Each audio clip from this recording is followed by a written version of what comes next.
Hello, and welcome to Ready for Love Radio. This is your host and love coach, Nikki Lee.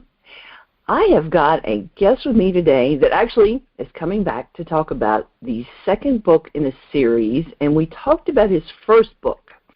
Now, it was a little over a year ago, and we talked about his first book, which was called A Life Less Monogamous. And if you heard that interview, you know this is going to be an entertaining, very entertaining interview. So today I've got Cooper Beckett with me. Cooper, I've been looking forward to having you back. I said, I'm happy to be back. I said, I got to have him back. As soon as I heard you had a book come back, I said, we got to do it. We got to talk about it. Yeah, you hit me even before I started the train of, can I come on your show? And you were asking, it was lovely to be wanted, I think. Well, I'm on your mailing list. So as soon as you sent the first teaser, I'm like, come on now. So I started getting the teasers. I'm like, see, Ryan and Jennifer, they got more adventures going on. I got to do it. You got to come talk about it. So they have. Well, and we got to tell them a little bit about what's going on because Ryan and Jennifer are this nice married couple, and life got a little bit boring, and they wanted to kind of spice things up. Their sex life had gotten a little monotonous, shall we say, and so they wanted to kind of figure out how to, spice things up and get things more interesting. And they went to a holiday party, if I'm remembering right, and they met Bruce and Paige, and their life kind of took a turn, shall we say. Things got a little bit more interesting, fascinating, and... We'll just say if they hadn't met Bruce and Paige, you probably wouldn't have read the whole book because it would not have been exciting. It would have been a much shorter book. It would have been much shorter, yes. They would have gone home and had a boring, mainstream suburban life.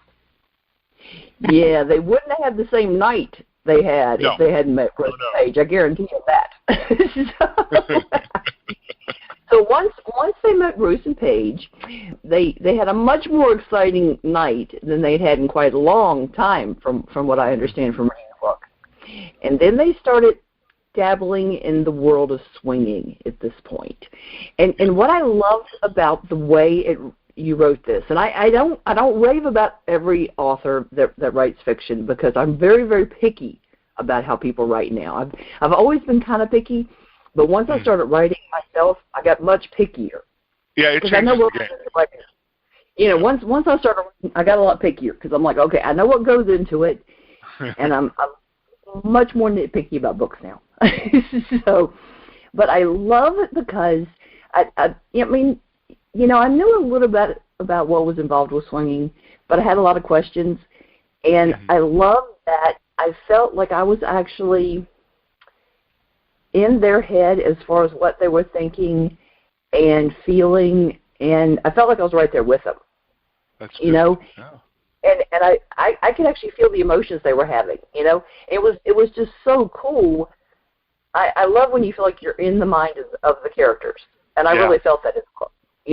And it was cool too. I was telling you this before we started. I didn't feel like you were manufacturing drama just for the sake of making up drama. I mean, it felt realistic what they were going through, and you really put this couple through the ringer. I mean, you really did. I felt bad. and I did this on the new book too. Like, I have an outline.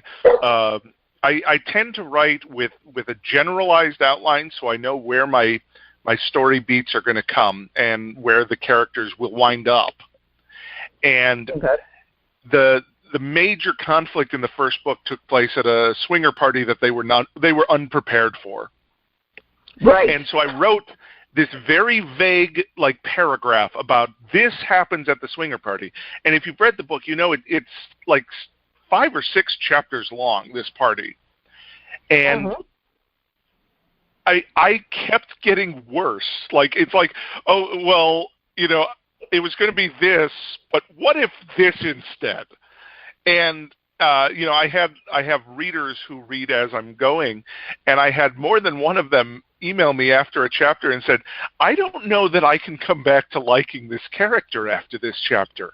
It's like, well, okay, that's my challenge then, is to, by the end of the book, get you liking them again. Oh, because good point. People in relationships, they make terrible mistakes. And the tendency is to, I think in fiction, the tendency is to have those terrible mistakes lead to divorce, or to have them make, like swing and a miss mistakes. So it's like, oh yeah, but you didn't really mean it, So I feel like in real relationships, people often say things they can't take back, and then life is often getting beyond these things you can't take back. And so when I developed these characters, and in the new book, this happened all the time, was like, well, what if they did this? It's like, wow, that would be bad. Well, let's do that. Let's have them do that, because then that's growth. When you can learn to get beyond something horrendous that you've done. And if we, the audience, get to see it from the point of view of the person who did this terrible thing, and see how they are anguished and deal with it emotionally, I mean, it's one of the most horrifying and enjoyable things to write at the same time. Well, like I said, I didn't feel like you were just making up issues for them to deal with. I mean, there was a logical progression of what was happening and the problems they were facing, and things would be going along smoothly, and then there would be jealousy crop up, which I mean, it was realistic. It was realistic where you put it, because there's going to be times when you feel jealous about something, and even if you didn't think it would make you feel that, some little something would trigger it, and you're like, damn it, that kind of thing. Well, you're also often going along, and everything's great, and then just suddenly the bottom drops out, and then you have to recover from that. And that's what's great about it, is it's real, but it's also incredibly compelling to read. Right. Well, and it's very compelling to write a lot of times, too. I mean, how often do you write a story and you get so involved? There's been times when I'm writing a story and I get so involved and it's just flowing so great, and I'll even send it off, to a publisher or editor or whatever, and it comes back and I'm reading the galleys, and I'll actually not remember writing it. Oh, yeah, I am the same way. And I read the galleys, I'm like, damn, that's good. Wait a minute, who wrote that? I wrote that. Exactly. I'm like, man, I'm better than I thought I was. Yeah, I've had people quoting me on quoting from the books online, and it's just like, wow, that sounds great. Wait a minute, so that's in my book? Are you sure? Well, can you point out where? Because I don't remember writing that, but damn. I love when that happens. I know, it's like, what are you doing with my characters? Oh, I did that. Okay, good. Yeah, you found. I think it's when you find that river, you find the flow, and then you're almost a passenger. I was talking about that. I did. So this is the beginning of my interview book tour here, and I just did one yesterday where I found that this book, more than the last one, even the characters showed me where they were going. Like, I changed my outline so much from the beginning to the end because I was discovering the characters as I went, and they were telling me what they would do in the situation.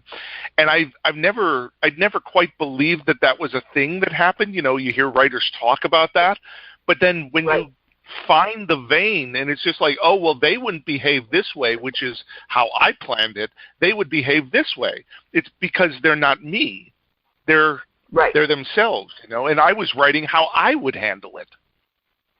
That's it. Yeah. Yeah, I know. people that don't write don't believe it, but I mean, you get to the point where it's like it's not really that the characters have taken over, but I mean, it's hard to explain that doesn't do it. Yeah, but it does. It feels like the characters have taken over the story, you know. But yeah, it's awesome when that happens. It's part of the joy of writing fiction, you know, when you actually feel your story come to life in your head. It's awesome. Yeah, it is. And I love it. Yeah, I miss it. I haven't written any of my fiction in ages, and I miss it. But it's awesome. But you know, it's great. So in the first book, your characters are involved in threesomes, foursomes, swinging, sex parties, and then they're overcome with all these various forms of jealousy that they didn't anticipate, and the reader gets to experience all of these things happening. And like I said, it's not, you don't force any of it. I mean, it feels very natural the way it's taking place. The characters are very overwhelmed when they should be. They should be, yeah. Yeah. Well, I mean, they're flipping their lives upside down, literally in some cases. You know, so had to throw that out there for you. So they've kind of settled into this now. You know, they've decided that they're going to go on with this, and like I said, they've made all kinds of decisions by the end of the book. Okay, so yes. Now we go on to book 2. Okay, and let me tell the listeners, I would highly recommend that you read the first book just so you understand the characters, you understand what got them to this point. But you don't have to read both books. I mean, I'm very glad I read the first one before starting the second one, but you don't have to. They both stand on their own. And like I said, we've told you a whole lot about the first one. So now the second book is Approaching Swingularity. I love that. I love that you make up these words. I really do, Cooper. So, you know, actually, the Swingularity was the first title for the first book, and I kept waffling on it. It's like, is this obnoxiously clever? And I think it is a little obnoxiously clever, but But after the first book, and I went with a simple title, and then I thought, if this is really about people coming together and about everybody changing and growing and learning, and then, okay, so I think this title is actually appropriate this time. I don't think I was ready to use Approaching the Swingularity in the first book. Yeah, but you know, I like A Life Less Monogamous, though. That gets your point across for the first book, though. Oh yeah, I mean, I like that though. I mean, it got the point across, and they're easing into it. So I think you did good. I think you did good. Yeah, good. Thank you. Just my opinion. I've helped a few people name books. So. That's hard too. Yeah, that's really hard. You know, and if you don't name it the right thing, my goodness, you know, yeah.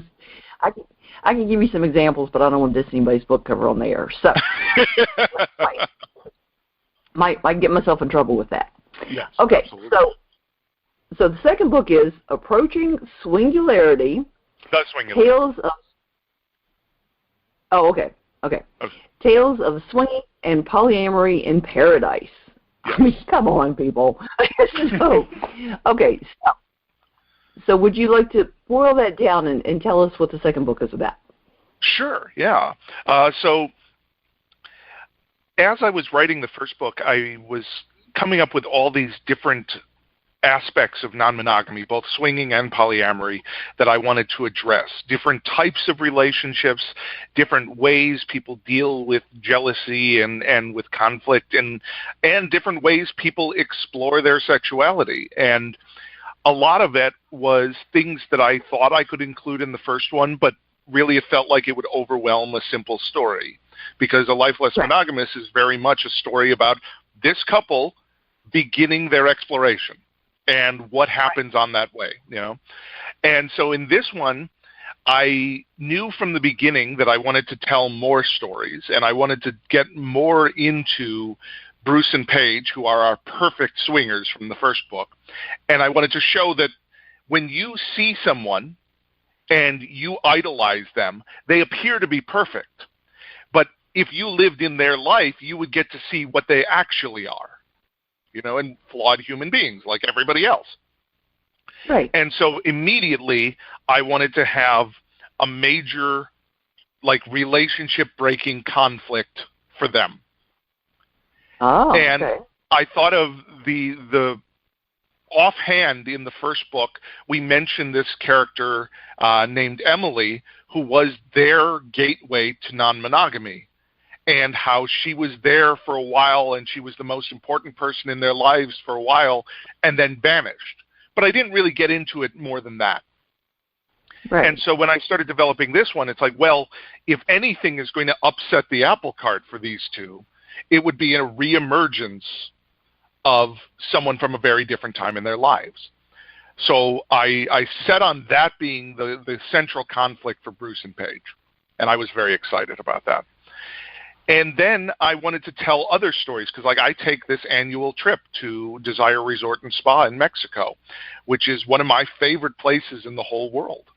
And I wanted to write about what it's like to be there because I tell everybody about how amazing it is, and I don't feel like they can see it because it all feels like hyperbole when I'm telling them about it, because it's all like, oh, no, it's amazing. It's like nowhere else. So when I started thinking about, for this one, I really wanted to tell a story about many characters, and I felt like the best way to do that would be to have a central event that connected them all. And for a little while, I debated having that central event be the play party from the first book, but then that didn't feel expansive enough. And so my thought was, well, what if I take 1 week in a group takeover trip of this resort, and I have these characters I can follow through the whole trip. It gives me enough extra characters that I can have little stories come in and out of the people that surround them. And I can tell the story of the present, which is a high-intensity resort, and there's a lot of emotion and a lot of excitement and enthusiasm and a lot of awesome sex at this resort. But then I can also take the opportunity to slide back into the backstories for each of these point of view characters that I'm bringing on board. And once I found that, it was like, okay, well, I want one of the characters to be the host of the trip, and I want him to be having emotional conflict about, can I even do this because I'm having trouble in my day-to-day life. And the last couple was initially going to be another couple from the first book, but then I felt like odd having it be 3 heterosexual couples.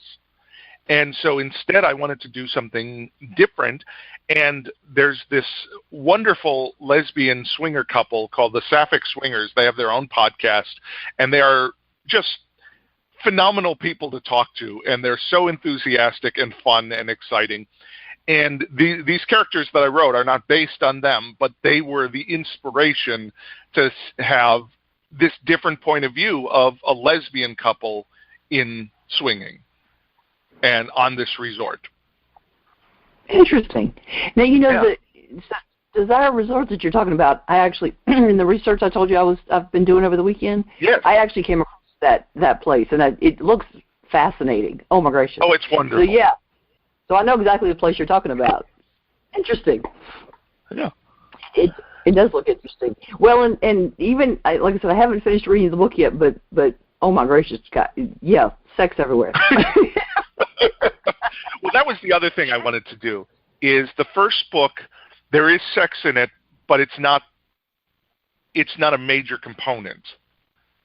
And I feel like as you get deeper into non-monogamy, the sex can get far more interesting.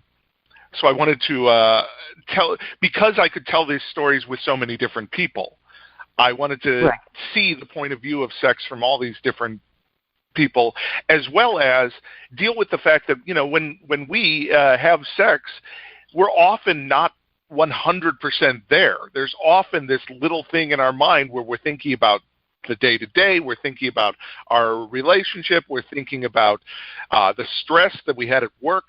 And so I wanted to also present that. And that's why when I opened the book, I opened with 3 sex scenes in a row, and each of them deals with things that are not happening at that moment almost as much as it deals with the things that are happening at that moment. Right. Okay, that makes sense. Well, and in the first book, too, though, you were dealing with so much of the emotions and the thought processes they were going through. That was, but that was so important to the story. I mean, you needed that. I mean, you needed the sex scenes, too, because, you did. I agree. I mean, well, and Malcolm, I mean, he just grabs your attention and doesn't let go in the second one. But I'm just putting it out there. Interesting. Okay. Huh. Makes good sense. Well, and at Resort, it actually I believe you call it Aphrodite's in the book. Yes, I do.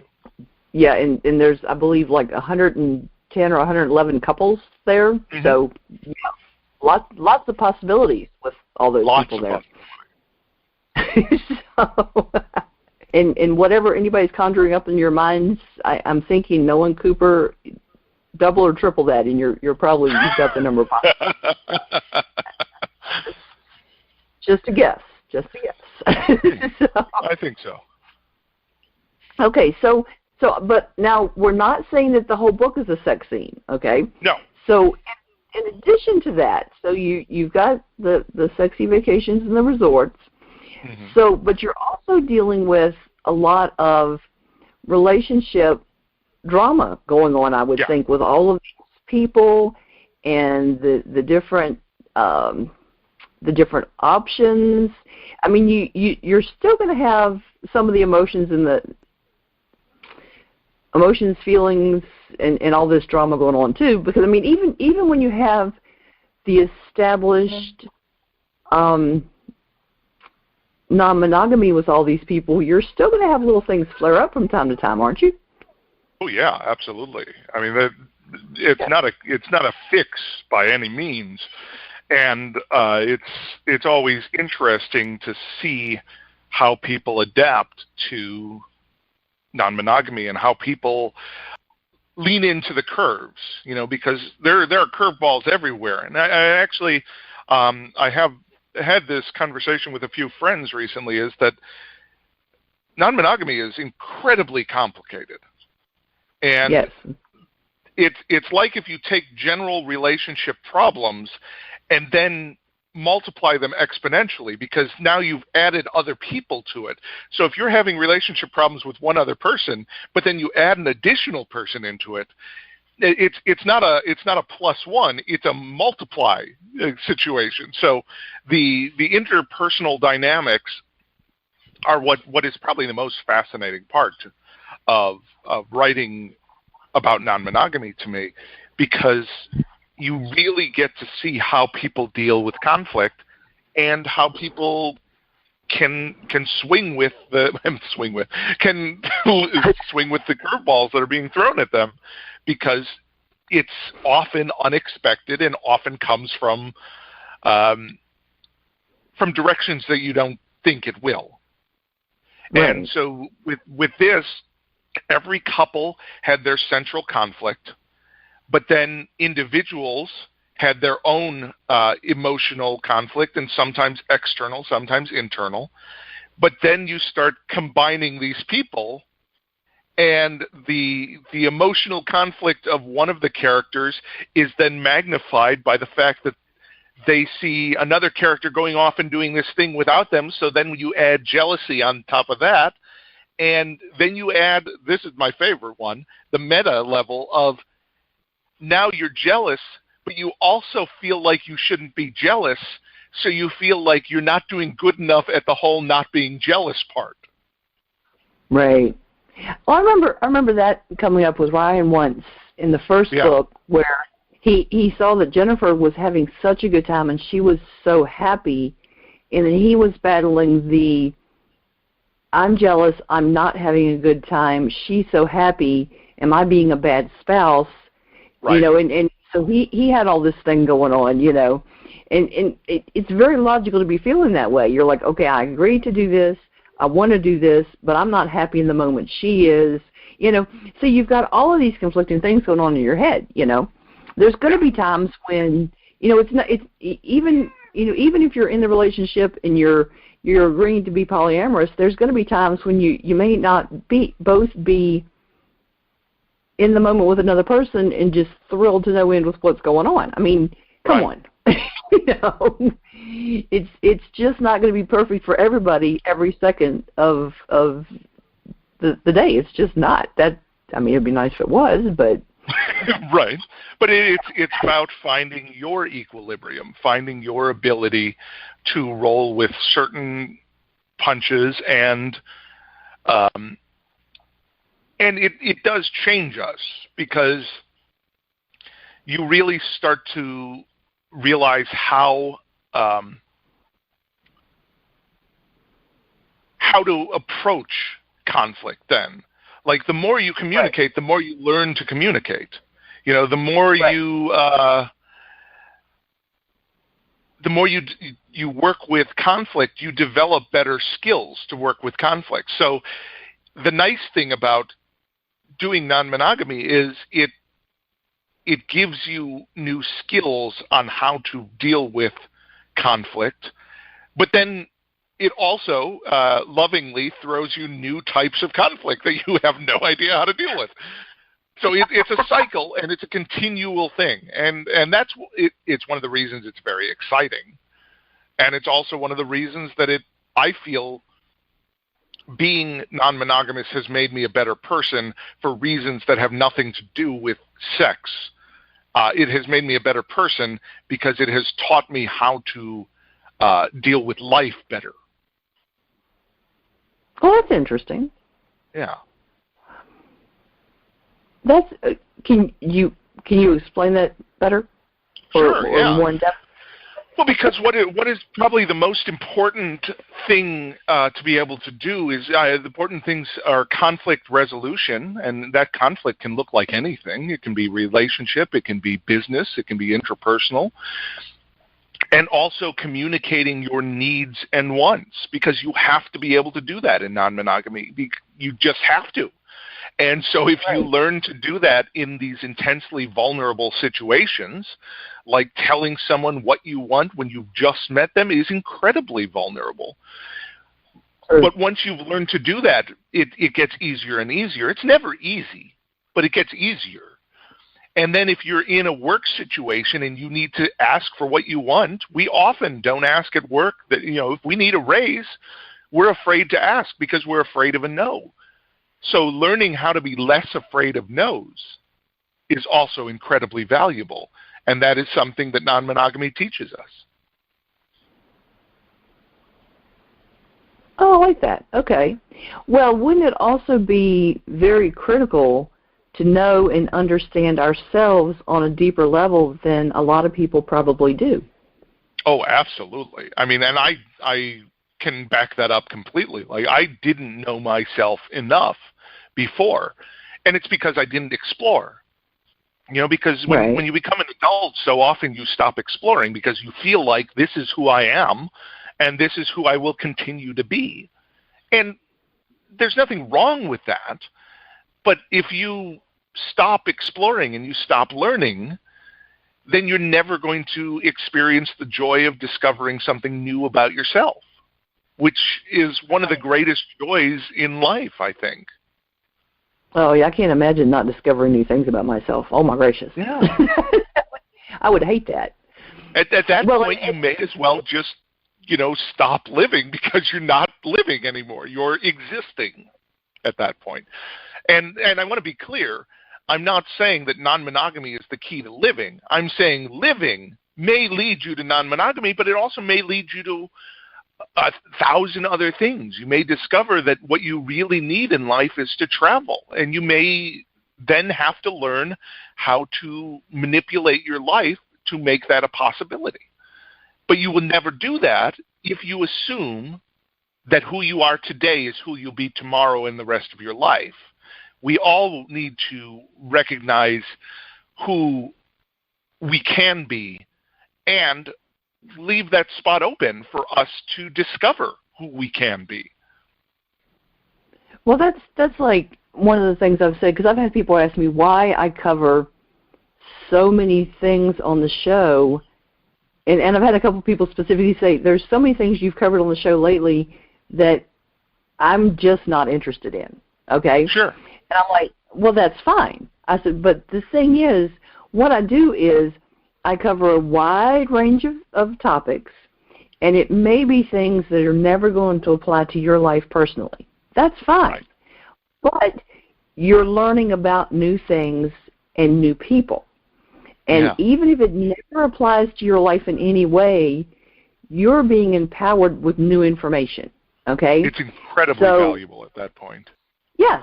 And like I said, that way, you know, you're learning about new people, new cultures, new information, and that's empowering you. And then if you ever do run into people that live their lives in this sort of way, you're going to understand them on a deeper level, which is fantastic. So it's all empowering. Whether you ever use the information personally or not in your own life, that doesn't matter. You're learning new things. Education for the sake of education is valuable. And I think so many people don't think it is. It amazes me that people don't want to learn about new things. I always want to learn about new things. I may never use it, but it's awesome to know stuff. It is. And I mean, that's how I discovered all of this. It was stepping way outside my comfort zone and trying something that I never thought I'd do and liking it. And that's how we learn. That's how we become better people. That's how we become more fulfilled in life.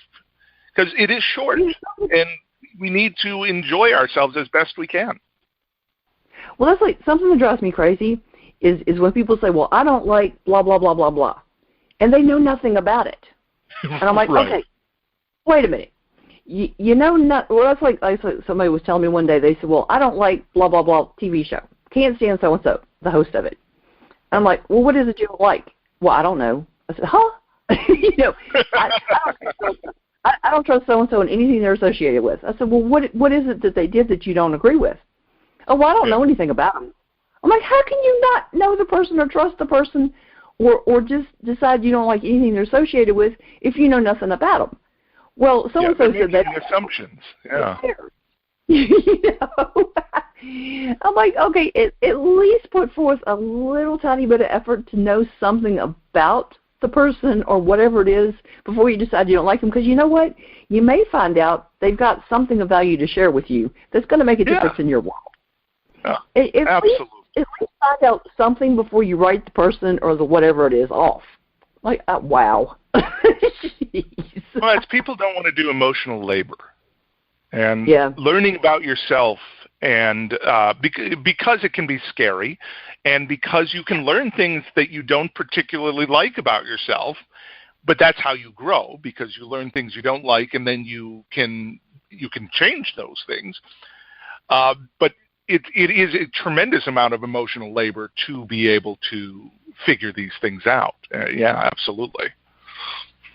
Well, that's it. You know, there may be things about yourself you don't like, but until you acknowledge them, you can't change them and make a difference.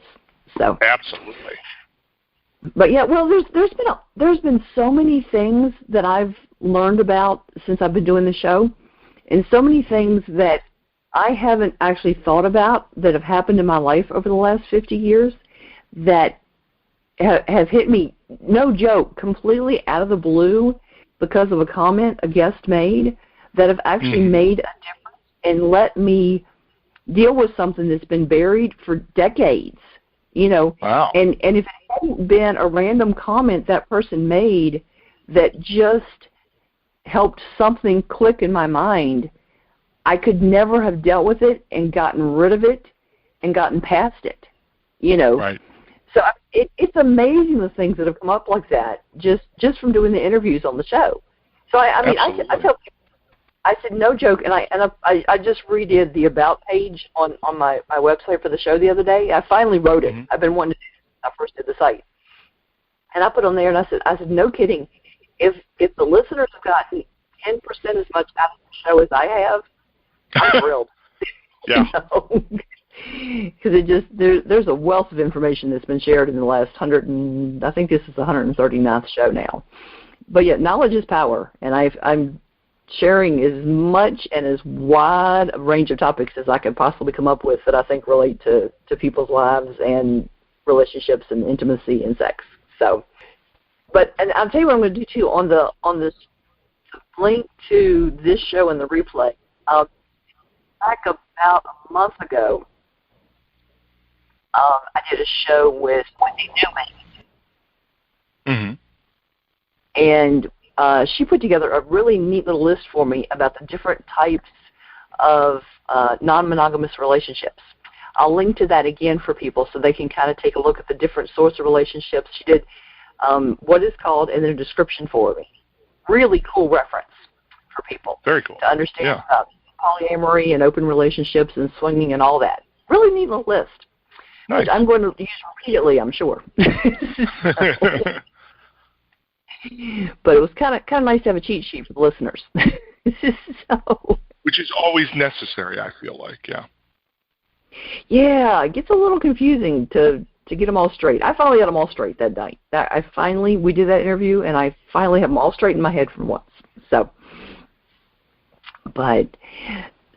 what were the challenges you faced with taking because you had two main point of view characters in the first book with Ryan and Jennifer. So are you really using 7 main characters to tell the story in the second book? Yeah. The characters from the first book are definitely more weighted in terms of the amount of page time they get, but I wanted to, and I wanted to be able to really observe the same events too from different points of view, because everybody reacts differently to things, and that's the cornerstone of empathy, is seeing how other people feel about it.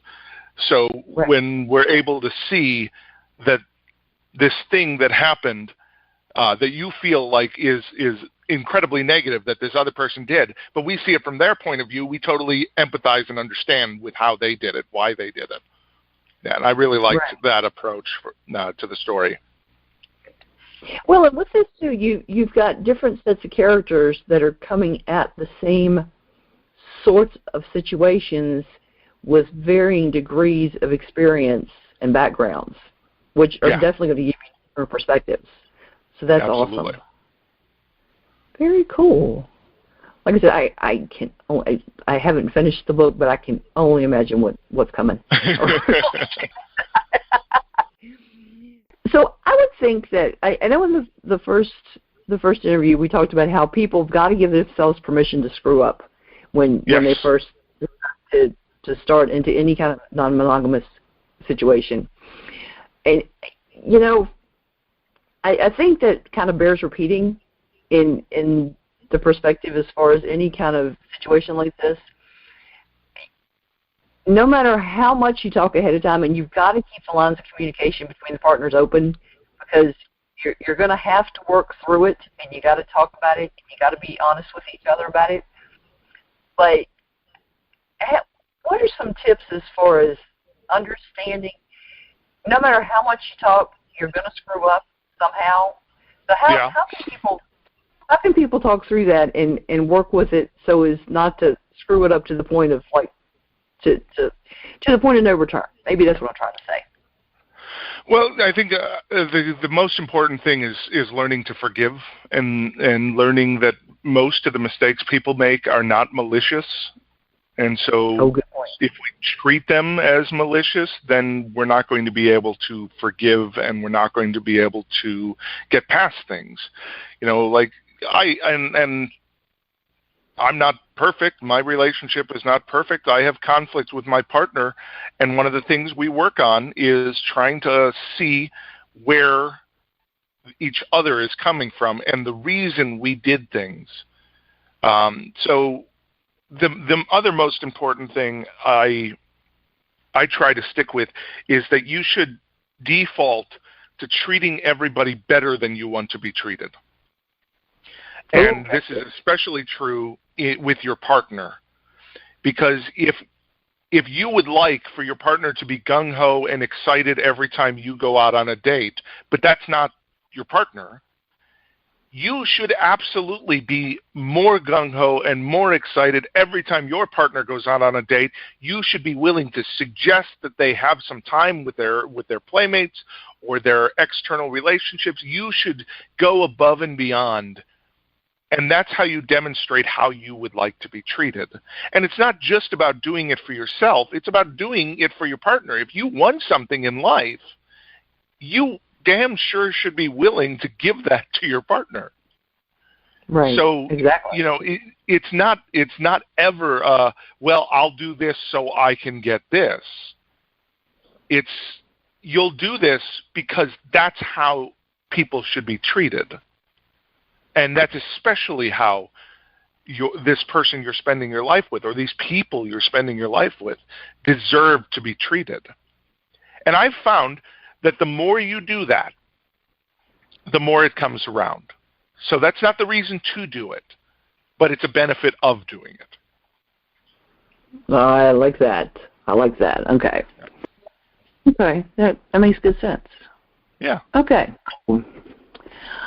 So are there specific red flags to somebody that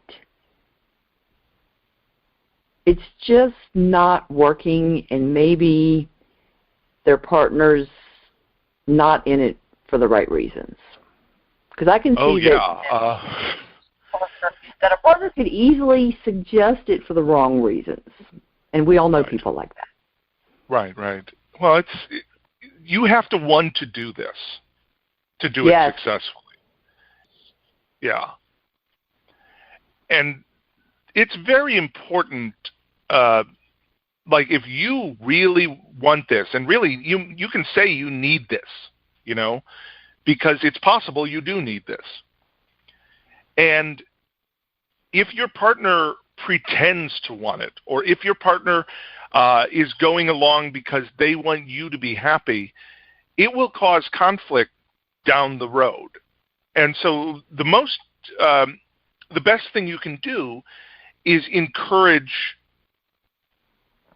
conversation and communication early and often. If you're feeling something, you should feel comfortable saying it. You should feel comfortable saying, you know what, this type of thing is not working for me. What if we can do this? And if you're the one that's feeling that, if you're feeling like you're doing something that you don't really want to be doing, there are a few decisions you need to make. Because it is possible your partner is not going to be okay with turning back. Like, I could not go back to monogamy. So if my partner is doing it specifically for me, that's not going to work. And it's legitimately just not going to be a sustainable thing. So the recognizing that your relationship may not be able to do this is one of the hardest things you can do. And it is definitely a possibility, because not every relationship can sustain non-monogamy. Definitely not. Right. I suppose it's like it took me years to get to the mindset I have about a concept called impermanence, which is that relationships can offer value even if they are not forever, which is an abstract and meaningless term in the first place, or, you know, primary. Like if I cannot have this primary relationship with this partner, it may be better for us to become friends and deal with and have our relationship that way, or for us to be not the primary partnership. Maybe this is someone I see on a weekly basis instead of living with, and we're trained in life to believe that's a failure of our relationship, but it's not. it just means that this didn't work for us. But that doesn't mean there aren't all sorts of other things that would work for us. And I feel like too often we torpedo something that could work on a different level because of hurt feelings that it doesn't work on the level we planned for it to do. Exactly. Well, that's one of the things that I liked when Wendy and I were talking about the different alternatives, and we were talking about the different, especially with polyamory, the different alternatives for how the various partners decide to set up their relationships. Because you don't have a one size fit all by any stretch of the imagination. Right. Anybody I've talked to, all the relationships, I mean, they have their own personality, every single one of them, and it's what fits for that couple. So you don't have this. You have to live in the same house. You have to have every single solitary thing the same way as every Joe Blow that lives on the same street, kind of thing. It's what works for those two people. That's brilliant. Because it just there's so many things that society expects that just obviously don't work for more than about half the population, and I guarantee you a whole lot of those half, it doesn't work for them a lot of the time either, if they were being 100% honest about it. Right. But then that's a cornerstone of it. You have to be willing to be honest with yourself. Well, yeah. True. But it's interesting. It's interesting. Yeah. Well, I think that's why I like this. I like writing about these, because it is a unique perspective, because it approaches relationships differently by necessity. And once you're approaching relationships differently than you were before, it requires different things that you should have had before, but we don't, because we can coast in monogamy. And not everybody's coasting, obviously, but we can in a way we can't in non-monogamy. True. That is an interesting perspective. I like that. Yeah. Okay, why? Well, okay, just for the audience, why do you say that you can't just coast in non-monogamy? Well, okay, I'll use a great example that I got from Dan Savage about gay relationships versus straight relationships. Straight relationships, you assume that when you decide to have sex, there will probably be some oral, there will be penetration, it'll be the guy penetrating the woman, and then that's what sex looks like. In especially the gay male relationship, there's a whole host of conversations you have to have. Who is the top? Who is the bottom? Who does penetrating? Who does not? What's off limits and what isn't? And it's because there isn't an easily defined style of what a gay sexual encounter looks like. It requires conversation. So in non-monogamy, a monogamous relationship is a couple dates for a while, then they get engaged, then they get married, then they probably have children, and that's what life looks like.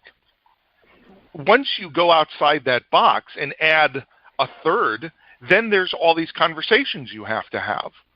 Because, okay, well, what does our public relationship look like? Is one of our members in this relationship closeted and not? Can we bring you home to meet our parents? Do we want to do that? And these are all things that are rote in a monogamous relationship. At some point, you will meet your partner's parents. At some point, you will go to Christmas dinner, But that's not the case in non-monogamy, especially in swinging, because you're developing a very different style of relationship with people.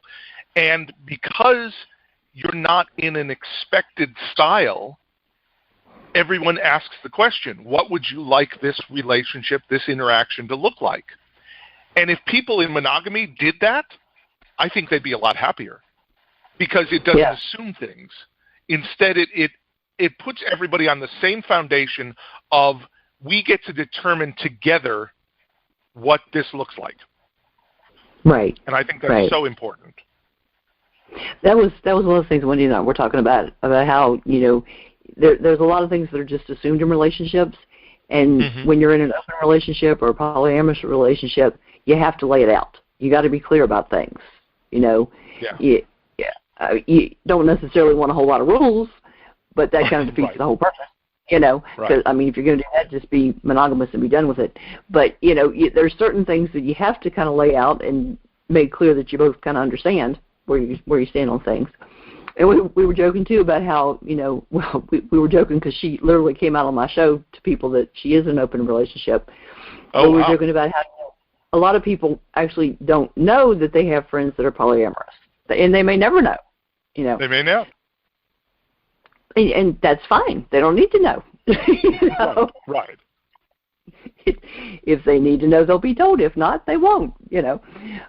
It's interesting. It's interesting that there are so many options.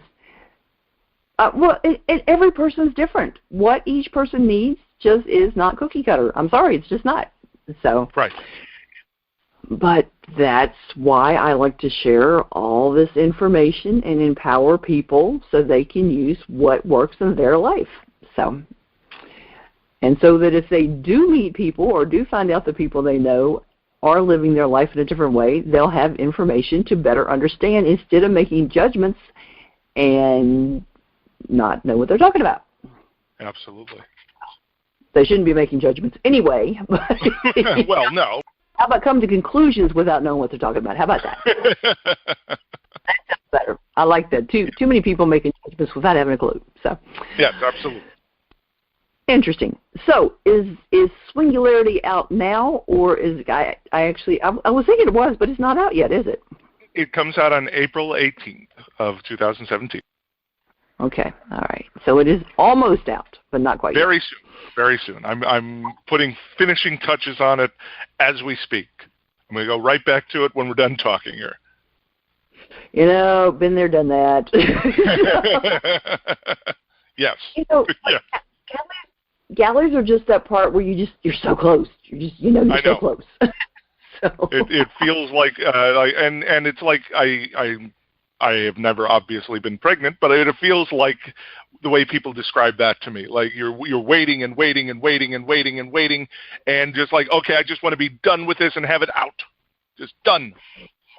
Yeah. Well, yeah. I don't have kids, but I have birthed 33 books, so daggone it. So And a lot of those books came out in less than 9 months. So yeah. Yeah, I don't know. I'm pretty proud of those books. Not comparing babies to books, I swear. I do. Don't anybody send me hate mail. But, yeah, right. Some people get upset about that. All right. Like I said, not saying anybody has to live their life any different way. We're just educating people. And like I said, if you've ever been curious, people, I'm not kidding. If you've ever been curious about swinging and open lifestyles, honestly, I love Cooper's writing style, and he will get you so you feel like you're right there with the people and understanding so much more about it. I joked because I did my review right before we got on here to do this, and I put in the review, you answered all of my questions to the characters, and the only one I had left was what happens next, and you're writing the book to tell me what happened next. Yes. Because I wanted to know too, and so that's a good way to do it.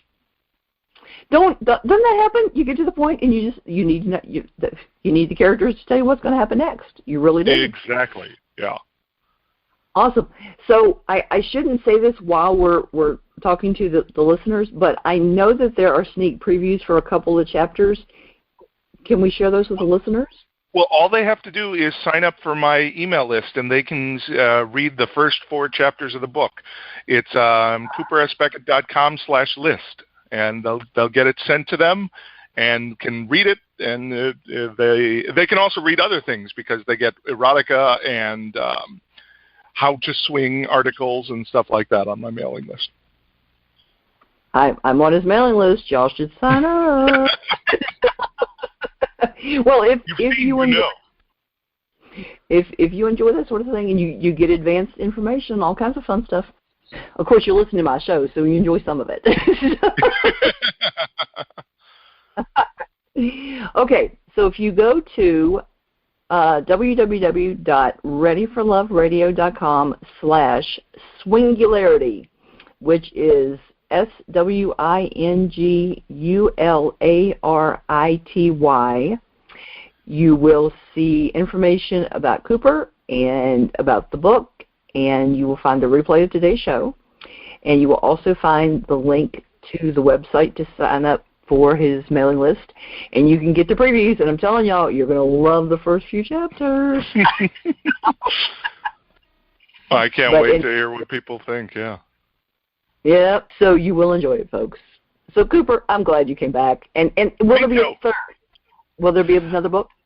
Well, to continue my habit of announcing things before I've really thought them through, yes, there will be another book in this series.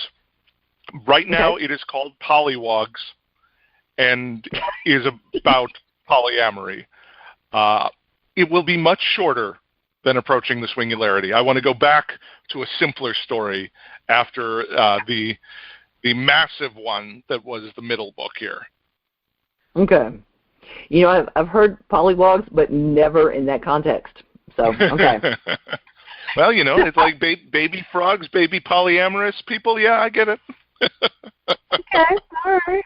I said never in that context, but that's good. I'm okay. We'll work with that. Mm-hmm. Okay, listeners, I'll see you next time on Ready for Love Radio.